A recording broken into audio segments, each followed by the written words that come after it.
команда юных натуралистов из Аланбая. От всей души поздравляем односельчан с праздником. С Днем работника леса.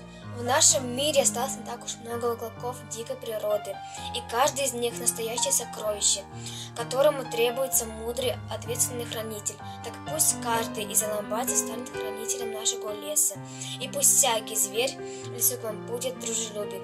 Пусть всегда вам улыбается ясное солнышко и светлый месяц, и сама удача.